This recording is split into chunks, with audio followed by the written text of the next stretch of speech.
اهلا بيكم في حلقة جديدة من حلقات هيما 442، اول حلقات النوك اوت للفرق العربية. النهاردة كانت مباراة تونس ونيجيريا. اعتقد اغلب المحللين واغلب المشاهدين كانوا متوقعين خروج تونس النهاردة، وده لأكثر من سبب. اولا، الاداء المثالي اللي لعبته نيجيريا على مدار البطولة. نيجيريا كسبت مصر وكسبت باقي فرق المجموعة، تأهلت ب9 نقاط كاملة، ومنتخب تونس خسر في مباراتين وكسب في مباراة واحدة ومتأهل كأحسن توالد. على الورق المفروض ان تونس هي اللي تطلع، ولكن اللي عملته تونس النهاردة واللي بتعمله تونس من ساعة ما بدأت البطولة هي حاجة تدعو لأي عربي بالفخر، مش بس تونسي. تونس حقيقي بتقدم بطولة بعيدا حتى عن المتعة الكروية. احنا هنتكلم في الكورة، هنتكلم عن المميزات وهنتكلم في العيوب، ولكن أداء رجولي. مش أي فرقة يتعمل فيها اللي اتعمل في المباراة الأولانية من غباء وسذاجة تحكيمية وعادي جدا تلاقيهم مكملين في البطولة بنفس الروح. مش أي فرقة في المباراة الثالثة بتاعتها تخسر تقريبا كل عناصر الفريق الأساسية، تخسر في نتيجة عادية جدا، وتيجي في المباراة اللي بعدها لسه ما استرجعتش كل لاعبيها. في اللي رجع زي دراجر بس مش في أحسن أحواله، زي أو وهبي اللي قاعد بره ومش قادر، أو في لعيبة لسه مش جاهزة أصلا زي علي معلول وغيره، ويوسف مساكني برضو لسه راجع. ومع ذلك بيطلع فرقة من أكثر الفرق المرشحة للفوز بالبطولة. فبعيدا عن أي فنيات، لازم تكون تونس، لازم تكون راجل عشان تعمل اللي تونس بتعمله في بطولة كأس أفريقيا السنة دي. لو أول ما تتفرج عليا لايك شير سبسكرايب، ويلا بينا بقى نتكلم شوية فنيا وتكتيكيا عن مباراة تونس ونيجيريا.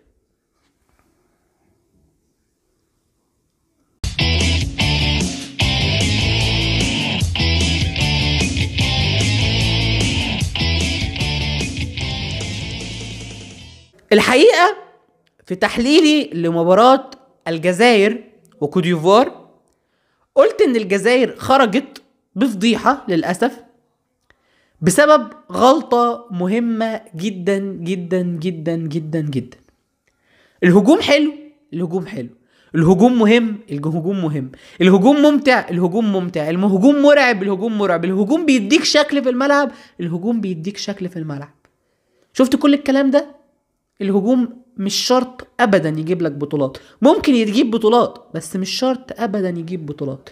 طيب ايه اللي بيجيب بطولات؟ الدفاع بيجيب بطولات. ليه؟ لانه بمنطق صغير جدا، تركيز في كورة واحدة في دقيقة واحدة، مش دقيقة، لا دول 3 ثواني في الهجوم يقدر يخليك تجيب جون. لكن في الدفاع انت محتاج تركز 100 دقيقة بالوقت الضايع بكل حاجة، 100 دقيقة في المباراة، ما تغفلش ثانية، ما تغفلش لحظة، لانك لو في ثانية واحدة ما كنتش مركز هتاخد على دماغك وتلبس جون. فهل تونس النهاردة ما غلطتش في الدفاع؟ خلاص ابقى كداب، ولكن كانت غلطات نادرة جدا وقليلة جدا. يعني تقريبا ما شفناش غير انفراد واحد في اخر المباراة كان مرعب.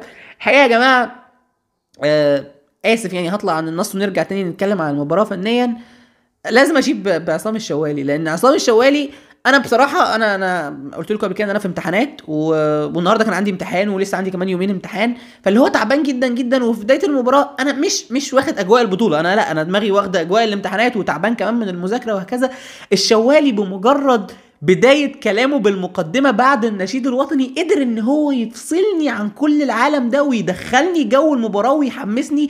انا مفيش لحظة في المباراة ما كنتش متوتر فيها، ما كنتش حاسس ان انا مشدود، ما كنتش حاسس ان انا يعني اوكي مش هكدب عليكم، اوكي احنا كعرب بيبقى بنشجع الفرقة العربية وهكذا، بس طبيعي انا مش متوتر في مباراة تونس زي ما هتوتر في مباراة مصر، زي ما حضرتك هتتوتر في مباراة تونس مش هتتوتر بنفس التوتر في مباراة مصر. لكن في وجود واحد زي عصام الشوالي انا نسيت ده، انا حسيت ان انا قاعد بتفرج على المباراة، انا لو خسرت هتشل. فحقيقي عصام الشوالي ان لم يكن المعلق الافضل عربيا هو تقريبا واحد من اهم واحسن المعلقين العرب على مدار التاريخ. نرجع بقى تاني نتكلم على المباراة. فزي ما قلنا كده ان النقطة الاهم في فوز تونس النهاردة هي الدفاع. يعني يمكن حتى خط الهجوم ما قدمش مباراة مثالية. يوسف المساكني هو الافضل هجوميا، لكن غير كده ما كانش فيه اي ملامح هجومية جيدة قوي من باقي اللعيبة. ومع ذلك كان فيه جهود دفاعية، وخاصة الجهود الدفاعيه اللي عملها يوسف المساكني. بصوا يوسف المساكني النهارده عمل مباراه مثاليه، واحنا شويه وهنتكلم عنه. وحتى انا مش فاتح، يعني دايما بفتح مجال للنقاش مين هو رجل المباراه، انا مش هفتح مجال للنقاش، هو يوسف المساكني. الموضوع خلصان، مش بس عشان سجل الجون، لا، لان يوسف المساكني النهارده عمل كل حاجه في الكوره، وهنتكلم كمان شويه. لكن كمان عايز اشيد بسيف الجزيري، لان يمكن بعض الناس يبقى متضايقين شويه من ادائه. هو هجوميا حرفيا النهارده كان صفر، ما عملش اي حاجه. ويمكن من ساعه ما بدات البطوله يمكن سيف الجزيري ما سجلش غير جون واحد في مباراه كانت خلاص اتفتحت وهكذا. لكن النهارده الدور الدفاعي اللي عمله سيف الجزيري كان مهم جدا جدا. لان لو سالتني ايه هو او ايه هي اخطر حاجه في نيجيريا، هقول لك الجناح الشمال والهجوم اللي من ناحيه الشمال، سواء الباك ليفت او الجناح اللي هو موزس. تمام. موزس في مباراه مصر عمل منا يعني فرقه متواضعه، فرقه ساذجه، فرقه كانها لسه طالعه. والحقيقه ده حصل بسبب اكثر من شيء. واحد، بسبب اصابه الباك رايت الاساسي في منتخب مصر بالرباط الصليبي، يعني ان هو اتصاب وخرج، ده واحد.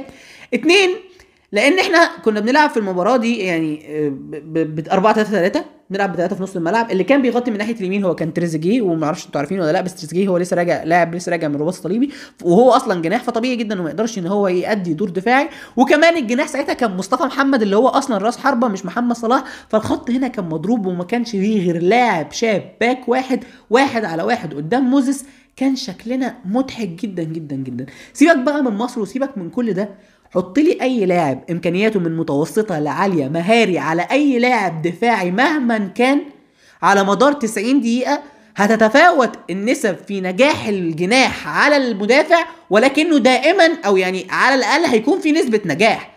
لو نسبة النجاح دي بتمثل 10%، فال10% دي بتمثل كورتين في المباراة، فالكورتين دول بيمثلوا رعب. لان انت لو بتتكلم على مباراة كبيرة، مباراة قدام نيجيريا وتونس، 2 منتخبات مرشحين للفوز بالبطولة، فانت هنا بتتكلم على ان الفرصة بجون او فرصتين دول جونين، فيعني حاجة في منتهى الرعب.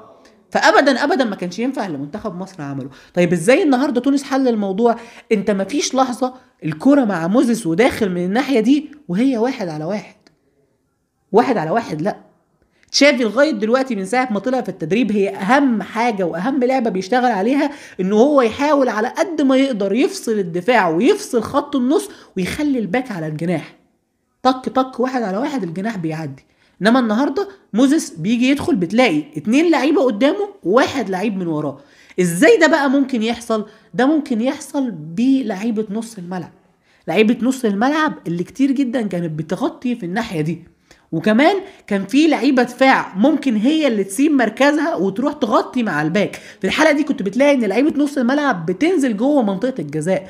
الدور الدفاعي ده كان دور عظيم جدا جدا، وهو السبب الرئيسي في فوز منتخب تونس. كملوا وبروزوا الدور اللي انا كنت بحاول اشرحه لكم في الاول بتاع يوسف المساكني والجزيري. اصل انت لو سبت لعيبه نص ملعب نيجيريا، لو فضيت نص ملعب نيجيريا لنديدي مثلا ونزلوا هم مثلا عشان يغطوا مع موزس ولا هكذا، ما هو انت هتخسر نص الملعب. لكن انت بتلاقي ان يوسف المساكني كان بيرجع كتير جدا جدا في نص الملعب، وهتلاقي كمان سيف الجزيري كان بيرجع في نص الملعب. فالحقيقه المجهودات الدفاعيه الجماعيه اللي عملتها تونس النهارده هي حاجه في منتهى العظمه. يعني ثواني نسيب المايك، بجد بجد لازم لازم لازم لازم لازم لازم نسقف على الاداء الدفاعي اللي عمله النهارده منتخب تونس. واكد لي الكلام اللي انا قلته في مباراه الجزائر، ان الدفاع ثم الدفاع ثم الدفاع ثم الدفاع ثم الهجوم. وحس ان احنا اتكلمنا على الهجوم، فتعالوا نتكلم على اهم 2 لعيبه في الهجوم النهارده. الاولاني هو يوسف المساكني. يوسف المساكني اللي هو النهارده احنا بنقول ان هو رجل المباراه بلا اي يعني مفيش نقاش ومفيش، الموضوع خلصان. ليه بقى؟ ليه يوسف المساكني هو رجل المباراه؟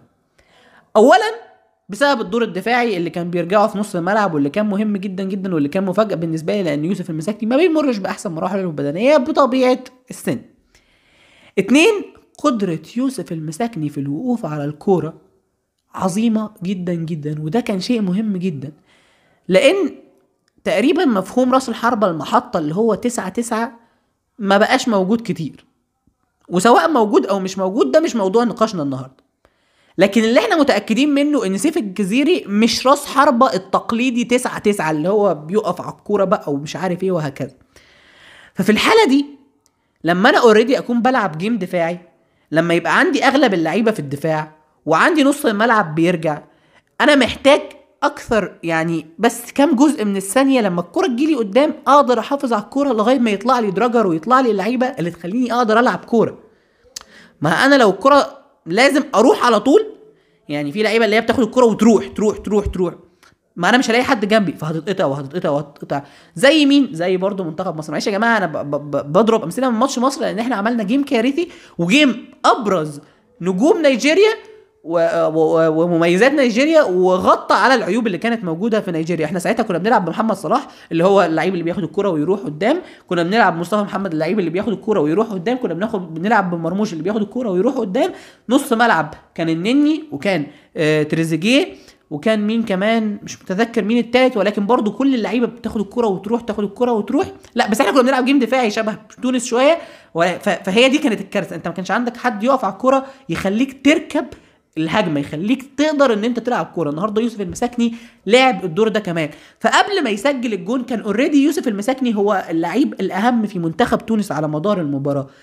بروز ده بقى بجون قوه وذكاء وسرعه ومهاره وخبره. ايوه سرعه، مش السرعه اللي هي بتاعت الجري، هي سرعه اتخاذ القرار. ازاي الخطوات اللي خدها وكسب بيها المساحه وحرك بيها الكوره، ازاي حط وش رجله في الكوره وكتمها بخبره. القوه والدقه اللازمتين راحت بالظبط ولفت وعملت سكرو وعملت بند. لو جبت اتقلها حارس، لانه ممكن بعض الناس ممكن يفكر ان الكوره دي سهله ويسالوني انا لما بلعب كوره ببقى حارس يعني وهكذا. الكوره دي صعبه جدا جدا لان فيها قوه وفيها سرعه وفيها مفاجاه وعملت بند يا جماعه لا لا لا لا، جون ما يجيبوش غير يوسف المساكني. والحقيقه هي بروزه للاداء الاسطوري اللي عمله يوسف المساكني النهارده. وانا كنت مع الشوالي 100%. لما جه ينزل وهبي، اوكي وهبي لعيب خطير، لعيب يعني يمكن يكون احسن 9.5 موجود في القاره او على الاقل في الفرق العربيه، ولكن وهبي ما عندوش الحته بتاعت انه يقف على الكوره.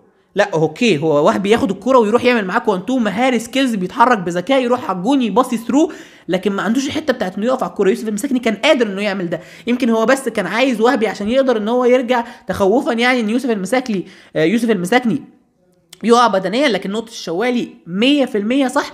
انت في الخمس دقايق بتاعت الوقت الضايع الكوره ما كانتش تقعد معاك اكتر من 3 ثواني، طق احدف طق احدف. كنتوا شبه او الستايل ده كان شبه منتخب مصر، وفعلا راح منتخب نيجيريا بانفراد. ولكن الحمد لله الحمد لله الحمد لله الحمد لله الكوره جت جنب العارضه وضاع. انا الشوالي يعني بعيدا عن تونس بقى، لو تونس كان حصل لها حاجه النهارده انا الشوالي كان ممكن يعني يغمى عليه في لحظه كده. الشوالي اصلا كان بيسكت كده، خلاص يا جماعه انا مش هعلق النهارده، كملوا الماتش لوحدكم مش هقدر انا هموت.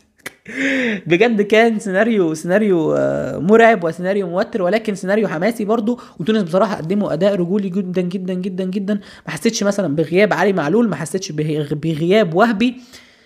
اداء كبير جدا. عايز اتكلم على قلنا ان الهجوم كان فيه 2 لعيبه كويسين. مين التاني؟ السليتي لما نزل من بره قدم اداء كويس، مش الامثل ولكنه كان استغلال كويس للمساحه. يعني اكتر لاعب حسيت ان هو قدر يستغل المساحات اللي كانت موجوده عند نيجيريا بسبب الطرد وبسبب اندفاعهم ومحاولتهم للرجوع في المباراه هو السليتي. يمكن كان في كوره لو مشاها الباك ليفت كانت هتبقى احسن لكنه سدد، ولكن مع ذلك سليتي قدم اداء كويس. ويمكن انا في كاس العرب انتقدته شويه، قلت ان هو مش في احسن احواله، لكن النهارده لما نزل من دكه البدلاء سليتي قدم مباراه كويسه جدا جدا جدا.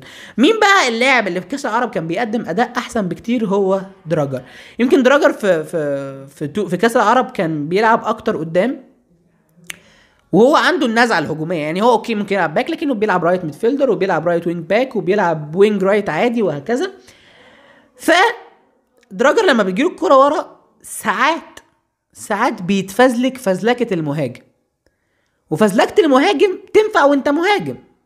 لما تخسر الكرة وانت بترقص 1 على 1 مع الباك اللي قدام عادي، ما عدتش، بس لو عدت انت رحت على الجون. فاوكي انا فاهم الريسك هنا، انما مفيش اي مبرر ان انا اخد قرارات فيها ريسك ورا، لانها لو عدت يمكن تكسب لي بعض المساحه بس ما كسبتليش جون، ولو ما عدتش انت ممكن تلبس جون. اكثر لاعب اتأخر النهاردة في اتخاذ القرار ورا، واكثر لاعب كان بياخد القرارات الاصعب ورا هو دراجر. وانا بالنسبة لي بصراحة ده شيء يعني لا لازم منذر يراجع الموضوع ده مع دراجر، لان لو لعب ورا طبعا ممكن بعد كده نشوف المسلوسي الله اعلم، لكن دراجر لو لعب ورا لازم ياخد باله من الحتة دي. الوينج، ميدفيلدر، كل دي حاجات، والباك حاجة تانية. فزلكة بلاش بجد، لان الكرة اللحظه اللي انت بتتكبر فيها على الكرة بتديك. وهي النهارده بصراحه تونس ما اتكبرتش على الكرة ولا اي حاجه، وكانت بتلعب مباراه كويسه جدا، مباراه عارفين كويس جدا نقاط قوه نيجيريا فين، عارفين كويس جدا نقاط ضعف نيجيريا فين، عارفين كويس جدا نقاط قوتهم هم، لان دي حاجه من اهم الحاجات اللي تكسبك. انت لازم تبقى عارف ان انت مهما كنت حلو انت مش مثالي، عندك عيوب وعندك مميزات. لازم تبقى عارف انت مميز في ايه بالظبط، بتعرف تعمل ايه بالظبط، عارف الغيابات اللي عندك، عارف ان انت عندك لعيبه مؤثره جدا تقدر ان هي تقلل من مستوى اي منتخب. كل دي حاجات تونس كانت قادره تعرفها النهارده، وعملت حساباتها ونفذت المقوله المصريه اللي بتقول لك تلعبوا اكسبوا. يمكن يكون بعض الناس ما استمتعتش بالاداء لمنتخب تونس، مثلا ما قدمش مباراه هجوميه كل شويه هجمه لكنهم قدموا مباراه على المستوى التكتيكي مثاليه وعاليه، استحقوا من خلالها الفوز. مبروك لجمهور تونس.